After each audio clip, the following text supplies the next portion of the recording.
This is an emergency pod in video. President Joe Biden has withdrawn from the 2024 race. You've obviously heard this if you are tuning into this right now. We'll put it out as a pod in Beyond Politics. We'll put it out as a video on Cliff's Edge, the owner and proprietor of Cliff's Edge, Cliff Schecter, here with me now, my partner on YouTube. Cliff, let's boil this down to one question, because I think there's really only one question that truly matters. You wrote ads for Joe Biden in 2020. You helped elect Joe Biden president. I wrote, so you know the case for his electability as well as anyone. I wrote 3 weeks ago in Newsweek after the debate that the only question that should be on Democrats' mind after the debate went badly is, if Biden withdraws, will we be stronger? Will we be in a better position against Donald Trump? So I'm going to put that question to you now with your breadth of knowledge about Donald Trump and about Joe Biden. Are Democrats now, with Joe Biden's withdrawal, in a stronger position to beat Donald Trump? So I'm going to try to keep it brief, but I will say, yeah, they absolutely are. And it's because my initial reaction after the debate was, when people were panicking, was yes, look, it was objectively an awful debate by Biden. That the media didn't influence, that was my initial reaction.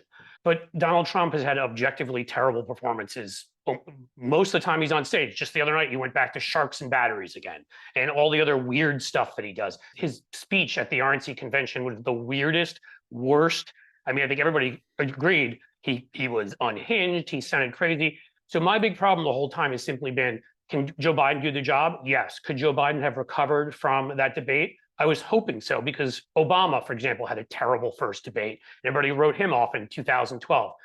The problem is that our media is corrupt. Our corporate media is horrible. And I've gotten beyond even the point where I think they're for both sides. I think many of them actively want Donald Trump to win. I'm sorry, I don't believe this can be conspiracy when you see the way they cover Trump's 34 felonies, rape, trying to overthrow our government, telling people to inject bleach and everything else versus Joe Biden. But we have to accept reality. Reality is 3 weeks of them slamming him and getting other Democrats to doubt him.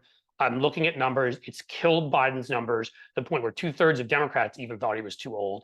And at this point, the answer to your question is yes, we are much stronger. And I'm happy to tell you why I think that is, if you want me to. No, I agree. I think we had gotten to the point where Nancy Pelosi is telling Joe Biden and his team behind the scenes that whatever we're seeing in the public polls, no, the private polls are worse. And what we're seeing in the public polls is he's between 3 points and 10 points behind Trump in the key swing states. And Biden being on the ticket is putting new swing states on the board. States that have become cobalt blue, like Virginia, now in swing state status because Joe Biden is on the ticket. I say this, absolutely. And I say this as, I love Joe Biden. I was always for Joe Biden in the primary. I believe in Joe Biden. I think he saved America. I truly do. Yep. But that's where we're at. So a few things quickly. One is, yeah, it was also some others. I mean, I even heard New Mexico and a few that were shocking. Second thing is, it was unique to him. We've seen all these elections where we've won by so much, all these polls that have been wrong and said, you're going to lose. And then we win by a much bigger margin. There's a huge Roe effect. There's a huge Trump is a felon effect. There's a huge Trump's attack on democracy effect. And again, people forget the fundamentals still showed, if you looked at 538, and they're the only ones that add in the fundamentals on top of polling, that Biden was a 55-45 favorite. But that was way too close. I mean, it's a great economy. His opponent's a felon. There's a 7-point Roe effect. I think maybe that he could have still won. The problem is that his numbers are dragging so far below where generic Democrats are right now, that people like John Tester in Montana are going to get wiped out. In places where there are swing states and other places, we were going to lose the Senate, lose the House. And even if he won, and remember, it was a 55-45 proposition, only because of incumbency, economy, blah, blah, blah. We're talking about a race so close that we would be scared as hell. I'll say quickly, I saw another set of polls that showed a younger Democrat, and the results were like the Senate poll results that we've seen out there that have been in Democrats' favor or whatever. I mean, it had every Biden state. We were up by at least 5, some of them up to about 8 or 10. And again, these are polls of polls, right, that look at this stuff. I think they combined a few into it, but the one that got me too is we were up by 2 or 3 in North Carolina, and Florida was in play. We were down by 1 or 2. So it just changes the landscape and it helps our down ticket. It just, again, I think the media created a lot of this. I think they are awful. I think they are ill-serving our democracy, and yet it was necessary. Right. It's simply, it is what it is. And yet, before we get into the rest of the dynamics here, and I have a huge question that I want to throw at you, and you know where I'm going with this. We'll tease it for a second. Yeah. Let's not move off of Joe Biden. Oh, there's going to be plenty of time for that, including on Twitter. We're so serious that I have to throw a joke in. Even it's a dumb one. How can one not? I want to talk about Joe Biden himself for a second. You said before we started recording, you think he's a top 10 president of all time. I just posted on Twitter, not X, because forget you, Elon. No, it's Twitter. I just posted on Twitter that he's certainly one of the top presidents of the last 100 years. I think the fact that he saved America, which was in a car on fire, careening off a cliff, and now we are not. He accomplished the soft landing. It was on a cliff's edge, if you will. A cliff's edge. Oh, wow. That was actually awful. That was terrible. Let's never speak of that again. The legislation, I mean, we could belabor it, but I think merely the act of saving us from the slide we were on into the sharks with laser beams infested waters that we were in with sharks Trump. With batteries and boats with heavy stuff. And do you want to get electrocuted? Or because that wasn't enough to call on Trump to get out of the race. And that's going to be my transition to actually answering your question, which is the reason I think he's top 10. Yes. And look, I wrote ads for him, but I also have judged him. I don't work for him now and I haven't for a few years, and tried to judge him objectively. When you look back at the Lincolns, the Washingtons, the FDRs, the people, you always see the same thing. People that were presidents during very difficult, even wars, economic crashes, times of great polarization. And you can't say when we have a fascist force, when we have a Supreme Court controlled by an Opus Dei faction, that two of whom stole seats and got on there, and they're deciding that a president has full immunity if they can make it part of their official duties, which can mean a lot of things. When you see that going on, when you have, again, a mainstream media that will at best say Biden is chocolate and Trump is vanilla. They're both good flavors. At worst, we'll call on Biden to drop out over a bad performance and not call on Trump over felonies, over rape, over being a coup plotter, over Project 2025 or whatever to drop out. That's the second. That's the second thing. So when you look at Biden taking that, and the third thing is the creation of this enormous right-wing propaganda apparatus that started in the 70s and has only grown. Fox News and Sinclair and talk radio in every local town like mine here in Cincinnati, and all that liberals have not effectively responded by creating nearly as many of our own influential entities. When you add all that up, he was again up against this historic force, okay? People that tried to overthrow our government on January 6th, listening to this crazy right-wing media, with regular media not willing to cover it, with the Supreme Court making it all okay and covering for lots of these people. And when you take a look at all of that, all that he was up against, I mean, a bipartisan bill on infrastructure, which Trump talked about every week. The economy is the best economy in 60, 70 years. Unemployment, we're at full employment. Black unemployment, lowest ever, I believe. And you can go through all that. GDP growth through the roof. Like we just passed 41,000, didn't we, in the stock market? And then he goes and he passes a prescription drug bill that allows Medicare to negotiate something that Democrats have been trying for 30 years. I'm not going to go through the whole list. These are just a couple of the things. Some of them he did on his own, COVID, saving us which every Republican, I think, voted against, to get shots in arms and get us back to work, which is one of the reasons the economy has exploded the way that it has. But the investment in clean energy is part of the what do you call it? The Inflation Reduction Plan, which is actually, guess what? Reduced inflation. So we have the lowest inflation of any of the economies in the Western world. Again, by any measure, a guy who was able to pull off all of that up against what he was up against in this crazy fascist force on the right and all the corruption. I mean, again, he may end up being top 5. He's definitively top 10. And now that he's agreed in the end, has done the selfless thing and stepped aside and said, I'm going to be what I said I was going to be when I ran it first, a bridge to the next generation. But I was the guy that needed to be here, a steady hand after a term of Donald Trump's chaos and destruction and criming. To me, absolutely. I don't think anybody who's being honest could put Biden out of the top 10. He and Polk are the two one-term greats. Right. And withdrawing in order to save democracy for the good of the country elevates him. It only elevates him. All right, because we're still at that risk. I don't mean to interrupt, but like the car is on fire and that whole metaphor you gave, what he's done so far is he splashed water on it, but part of the fire is still going.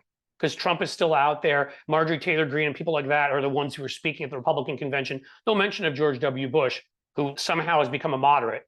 Or Dan Quayle or Dick or Liz Cheney. I mean, the MAGAs have taken this party over. They don't believe in democracy. And what Biden just did just adds to the legacy. So on the way out, Joe Biden endorsed Kamala Harris, and we're getting toward the big question that I think looms over all of this. But before we get there, is there any practical way? Actually, I'm going to make a case to you that this idea that it might not be Kamala Harris, which is going to be discussed, I think that there's no practical way. I think it is going to be Kamala Harris. I think that is what it is. And in order to, because the thing is, in order to not have it be Kamala Harris, someone would have to run against her at the convention. They'd have to get 300 signatures from delegates to be considered at the convention. And that means they'd have to make the calculus of, no, I'm the one who's going to raise my hand and stand against the vice president, the first Black, the first South Asian descent woman in American history. She's a lot of firsts. She's a lot of firsts. I'm going to do that. I'm going to say, no, it's me. Do you see Gavin Newsom doing that? No. Do you see Pete Buttigieg doing that? No. Do you see Greg? Anyway, it's extraordinarily unlikely. So we can quickly move on from this. Do you disagree with anything I just said? I absolutely agree 100% with everything you said. I just think it's important to say four things quickly. One, I don't know all the legalities of it, but Kamala can get at least some of the money if she's the nominee, is my understanding. I don't know. There's certain funds they set up. I don't get all of it, but he's raised a ton of money. She can get some of it. That's one. Two, you point out all of the firsts that she represents. The key base of our party is Black women. They voted 98% for our nominee, for our president the last time. It would be a spit in their eye. Stupid. So that's the second thing. Three, people sort of started to look at her. She's really not that good, and blah, blah, blah. They forget she was in first place at one point when we had primaries back in 2020. She's an incredible speaker. She's charismatic. She's best at being a prosecutor. She can prosecute the case against a criminal in Trump, the best of anyone, and hit him. That's the next important thing. And then the final thing, the one thing that you did not say that I think is really important here is the convention's a month away. Are we going to waste another month we were just going to sit here and not have a nominee for another month? That's chaos. It's stupid. It will hurt us and help us move closer to losing. So for all those reasons, it's Kamala. Perfect lead in to where I wanted to go with this. 2 weeks ago, I wrote an article in Newsweek in which I laid out the 5-point plan for if Joe Biden withdrew, what Democrats should do to find a replacement. At that point, it didn't have to be Kamala Harris. There was a strategic way to select and strengthen the best possible nominee. It could have been Kamala Harris, but it didn't have to be. And I won't belabor all of it because it's moot now, but it involved get Barack Obama to oversee the whole thing, create a big reality show out of it, leverage all the fundraising possibilities. That plan is defunct now. So that would have to be done at the convention. And no, it could be done before the convention. But I think now, because he's resigned, it would have to be done at the convention. So what you said before was correct, but now that we would have to wait for the convention again, you can't waste a month without a nominee. You could. It's insane. Again, you could still do my plan. You could, but it's much, much harder with 2 weeks having elapsed. And you can't practically do it because now you've got to jump over his endorsement of Kamala Harris. So that is gone. Yes. What is still in operation is the piece I wrote yesterday for Newsweek. And luckily you write so many pieces for Newsweek. If one of them gets to the point where it's no longer relevant, the next one is.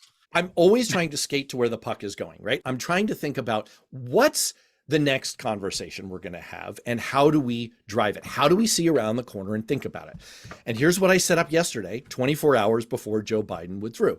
I said, look, if Joe Biden's going to withdraw and if he's going to endorse Kamala Harris, then the next conversation we're going to have, and I'll give you the answer to it, is should Joe Biden also resign as president? And I made the case. I laid out the argument. And I think it all boils down to this. What is stronger against Donald Trump? What gives us the best chance of defeating Donald Trump? Is it President Kamala Harris running against Donald Trump? Or is it Vice President Harris? In my mind, it is clearly President Harris. Now, there are downsides, there are risks. I get all that. I get all that. We can talk about them. But let me lay that key question on you. Do you agree with me that the next conversation should be, hey, President Biden, you should now resign and strengthen Kamala Harris? I think just as Donald Trump said the other day that immigrants are coming in and taking 107% of our jobs, I believe he said at his convention speech, I would 100% agree with you. Screwed my own joke. Because look, the Republicans, the one thing that they know is power. And they always put themselves in the most advantageous position, even if they're lying, cheating, and breaking the law.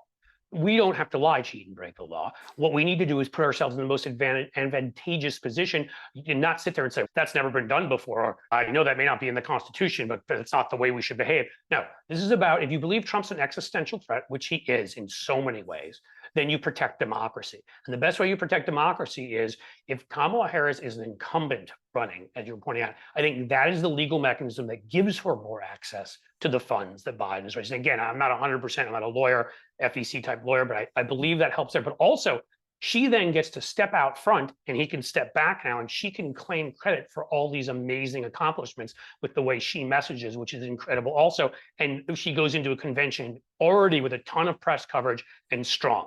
I just think there's no advantage to Biden being president right now. I know he said he isn't going to resign, but he also said that he wasn't going to drop out of the race. I really hope I would get both Clintons, both Obamas, again, Pelosi, Schumer, hell, bring like Daschle and Gebhardt out of retirement if you have to. Every Democratic leader should honestly go and sit down with him and get him to do this. Because if she is the incumbent, if this is her incredible record, she's running already as the first Black female, I'm gonna say everything, Black female Asian president, then that's already a historic breakthrough. People are gonna want to keep that. In any case, I've said what I need to say. Absolutely. You gave a 4-point list before. I'm going to try and give a 4-point list of my own, and I'll try and keep it quick. 1, she gets to be commander-in-chief for 3 months before the election. The image of being commander-in-chief, of commanding U.S. military forces is incredibly powerful. Number 2, she gets to meet with, speak with, do photo ops with world leaders. She gets all the trappings of being the president of the United States that are this has been demonstrated. When the doctor walks in, there's an immediate placebo effect in the office because you see the stethoscope, you see the white lab coat. Right. They have enrobed themselves in authority and power and the mystique of expertise. And that is what you would get to do with Kamala Harris, giving speeches Absolutely from the Rose Garden, giving speeches from behind the Resolute desk, taking executive actions. There's this great scene in the movie Traffic where someone assumes a position of power in Washington, and his predecessor says, hey, when you get into trouble, I put 2 letters in your desk. Open the first one, and then when you get into trouble again, open the second one. The first letter says, when he gets into trouble, all right, blame everything on the predecessor. And he does that and it works. A few weeks later, he gets into trouble again. He opens the second letter and it says, sit down at your desk and write 2 letters. And that's what Kamala Harris could get to do here. She could get to carve out her own space, her own breathing room, and disagree with Joe Biden. Throw him under the bus a little bit. Blame him for the things that American voters don't like. Don't like inflation? Announce your own plan. Announce your own rent stabilization plan if you don't like what Joe Biden has done. Announce your own way to keep food prices low. Release gasoline, release oil from the Strategic Petroleum Reserve. Do all those things yourself. Do a new executive order on the border. Do all those things that can throw Joe Biden under the bus on difficult issues, make you look presidential, and give yourself every psychological advantage. Because believe me, people, human beings, American voters have inherent biases that we're going to have to overcome here. I would be thrilled to have another African-American president, to have a female president, to have a South Asian president. But there are inherent biases that Americans have to overcome. They have to see that. They have to see that. This is why car dealers are so eager for you to take a test drive. Kamala Harris could get 3 months test driving the position of president of the United States. And that is the strongest position from which to beat Donald Trump. Let me get us out of here on this. Can I say one more thing? I agree with everything you said there. The only thing I disagree with is I do not believe on almost anything that you should throw Joe Biden under the bus, because I believe it hurts you. You're tied to him by having been his vice president, and bringing his numbers down further, I think, in a way harms you. To me, the key is stepping out of his shadow, showing you're in charge, which you said already, as commander in chief, as meetings with leaders, meetings with members of Congress, all that kind of stuff, so people can envision you as the leader. And I think you can show that you're separate from Biden by pushing a couple of policies that are different, executive actions that are different than his. You can get your separation that way. You don't even need to say a negative word. Otherwise, I agree 100% with you. I guess what I would say is this: do the buffet, man. Take the stuff you like. And if there's something you don't like, say, hey, like, I'll happily own the lowest unemployment in 50 years, the greatest year of job creation in American history, the greatest decrease in inflation in American history. I'll own all of that. And then I'll carve out a little bit of my own room on immigration. Yeah. I'll carve out a little bit of my own room. But she can find her space without attacking him, is what I'm saying. I think there are a lot of people hurting right now because they get do her own thing. Yes, I agree. There are a lot of people who right now, you can see it, are upset Biden is out. And I think you just want to be careful because you want to make sure everybody is with you. And the Democratic base has been a little stunned by this. So in any case, we're at 98% on the same page here, and she can easily do all of that stuff that you said. So Harris is going to be the nominee. Who should be the VP? So very interesting, right? I was thinking right away, okay, because we're doing all these firsts, we have to make the white guys feel okay. I know it's silly, but it is what it is. So I was thinking to myself, maybe someone like Roy Cooper, who's proven he can win twice in North Carolina when Republican presidents went there, was an idea that I had. And I thought of a few others. I even went to Beto O'Rourke, though he's a wild card. He did really well in that first race against Ted Cruz, not as well in this presidential run or against Greg Abbott. But my son brought up somebody really interesting and said, you're trying to win younger voters over. And he threw out a guy who's a congressman named Jeff Jackson, who I think is maybe, he's 40, so he's old enough. But if you really want that generational change, Kamala's in her 50s. This guy would be in his 40s. He's running for AG of North Carolina right now, so you have to switch. He's got 1 million TikTok followers. And again, that may not be much of your and my playground, but young voters is the other part of the base of the party you want to turn out. And so I'm going to go with somebody who's a little bit younger and say maybe that's what we need to do. And he, of course, again, is the sort of white, straight male, whatever. I mean, he's not going to make a big deal of any of that stuff, but there you go. Just for the sake of argument, just to make things interesting, I'll go the other way with it. I would take a page out of Barack Obama's playbook. He selected Joe Biden. Why? Because he represented the not so subtle signal to the white dudes that, like, it's okay. There's some gray-haired white dudeness still on the ticket.